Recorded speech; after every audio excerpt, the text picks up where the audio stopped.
Akhirnya guys, kita dah boleh beli robot yang boleh bantu kita buat kerja-kerja rumah.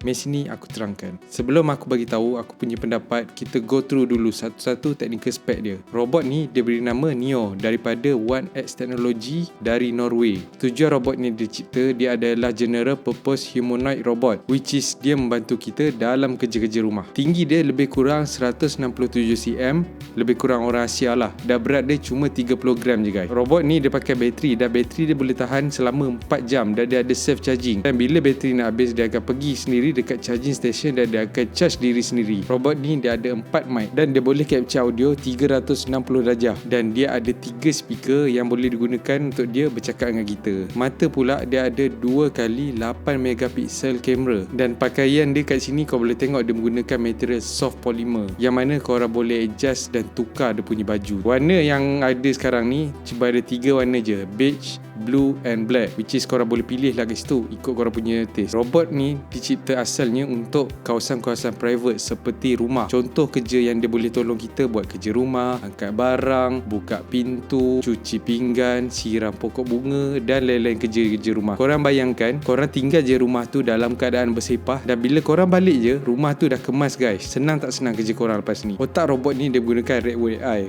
which is Redwood AI ni dia agak barulah dalam dunia AI. Dia tak macam OpenAI dan Gemini. Untuk masa sekarang ni, kalau korang beli robot ni, korang kena ajar dia macam mana untuk buat kerja rumah. Contohnya maybe rumah korang ada sampat yang dia tak boleh masuk, ataupun benda yang sensitif lah, contohnya gelas yang senang pecah, untuk handle dengan lebih baik. Lepas tu pula One X Technology ni dia company baru lah untuk robot, dan dia tak macam Tesla. Yang kita tahu Tesla ni sebelum keluar robot dia dah keluar kereta, dia dah ada SpaceX yang dia agak matang lah dari segi teknologi ni. Dan Neo robot dari One X Technology ni kita dah boleh pre-order sekarang, which is harga dia lebih kurang RM84,000. Dia ada juga plan untuk korang sewa, which is sebanyak RM2,500 sebulan. Jadi apa pendapat korang? Korang rasa robot ni membantu ke tak untuk korang menjalani kehidupan seharian?